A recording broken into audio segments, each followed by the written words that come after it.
Salam sejahtera untuk kita semua. Pelajaran Sekolah Sahabat dengan tema utama Dalam Cawan Lebur Bersama Kristus. Pelajaran kedua, Cawan Lebur yang Datang. Rabu, 6 Juli. Cawan Lebur Pemurnian. Sebab itu beginilah firman Tuhan semesta alam. Sesungguhnya aku mau melebur dan menguji mereka. Sebab apakah lagi yang dapat kulakukan terhadap putri umatku? Yeremia 9 ayat 7. Jika Roh Allah mengingatkan Anda akan firman Tuhan yang menyakiti Anda dapat yakin bahwa ada sesuatu di dalam diri Anda yang ingin Dia sakiti sampai sesuatu itu mati. Bagaimanakah Anda memahami kutipan dari ayat Alkitab di atas? Apakah pengalaman Anda sendiri dengan rasa sakit yang terlibat dalam proses pemurnian? Bacalah Yeremia 9 ayat 7-16. Allah berkata bahwa Dia akan memurnikan dan menguji atau melebur Yehuda dan Yerusalem. Apakah dua alasan yang Allah berikan untuk ini? Bagaimanakah pemurnian akan terjadi? Pemurnian dan pengujian Allah melibatkan tindakan drastis. Mungkin ada 3 alasan mengapa pemurnian dan pengujian dapat terasa seperti cawan lebur. Pertama, kita mengalami rasa sakit ketika Allah mengizinkan keadaan membawa dosa kita kepada perhatian kita. Beberapa saat sebelumnya, Yeremia dengan sedih menulis, hembusan angin bertiup kencang untuk membakar timah hitam dengan api, tetapi pemurnian itu sia-sia, orang fasik tidak disingkirkan. Oleh karena itu, terkadang diperlukan tindakan drastis untuk mendapatkan perhatian kita. Kedua, kita mengalami penderitaan ketika kita merasakan kesedihan atas dosa yang sekarang kita lihat dengan jelas. Ketiga, kita mengalami frustrasi ketika kita mencoba untuk hidup secara berbeda. Ini bisa sangat tidak nyaman dan sulit untuk memilih melepaskan hal-hal yang telah menjadi bagian dari diri kita. Pikirkan tentang dosa-dosa yang Anda gumuli. Jika Allah akan memurnikan dan menguji Anda hari ini, bagaimanakah Dia dapat melakukannya? Tindakan apakah yang dapat Anda ambil sekarang untuk menangani hal ini sebelum Allah ingin mengambil langkah drastis dengan Anda seperti yang Dia lakukan dengan Israel? Pelajaran yang bisa kita dapatkan pada saat ini. Sebagai pengikut Kristus, kita telah diselamatkan karena pengorbanan Yesus di kayu salib. Tetapi bukan berarti oleh karena Yesus telah mati bagi kita, Ia telah mengorbankan akan kehidupannya bagi kita umat-umatnya.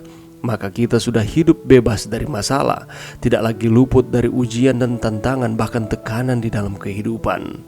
Justru apabila kita menyebutkan kita adalah pengikut Kristus, maka akan semakin banyak tantangan kehidupan yang akan datang, bahkan jauh lebih besar di dalam kehidupan kita. Tetapi kita tidak perlu takut dengan tantangan kehidupan, masalah, penderitaan ini, karena ini merupakan bagian dari pemurnian kita. Apabila kita terus setia kepada Tuhan, maka Allah memurnikan kita lewat tantangan kehidupan. Sama seperti dengan emas. Untuk mengetahui bahwa itu adalah emas yang murni atau tidak, maka harus ditempa berkali-kali, harus dibakar berulang kali, sehingga akan menemukan pada akhirnya apakah itu emas yang murni ataupun tidak. Begitu pula di dalam kehidupan kita, apakah kita benar-benar pengikut Kristus yang setia, yang berserah sepenuhnya kepada Tuhan atau tidak, akan dilihat ketika kita dibakar dalam tanda kutip di dalam masalah ataupun tantangan penderitaan yang datang di dalam kehidupan kita.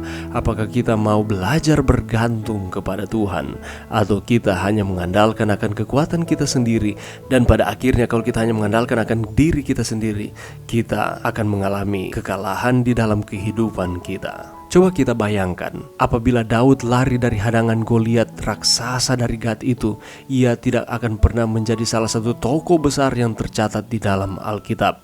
Apakah kita memiliki cara pandang sama seperti dengan Daud ketika kita berhadapan dengan masalah kehidupan?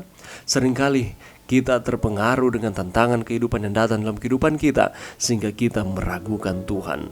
Tetapi pelajaran hari ini, ternyata tantangan kehidupan, penderitaan, ujian-ujian iman di dalam kehidupan kita, itu merupakan bagian dari pemurnian kita, sehingga kita memang benar adalah pengikut Kristus yang setia.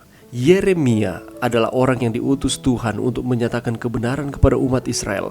Hampir-hampir tidak tahan menghadapi tantangan yang ada. Ia mengalami frustrasi, bahkan depresi. Tetapi dia tetap memutuskan untuk terus beriman kepada Tuhan di tengah-tengah pemberontakan yang terjadi pada waktu itu. Kalau ia boleh memilih, ia akan memilih untuk pergi menjauh dari kehidupan bangsa Israel. Atau dengan kata lain, dia tidak akan menyambut akan panggilan Tuhan.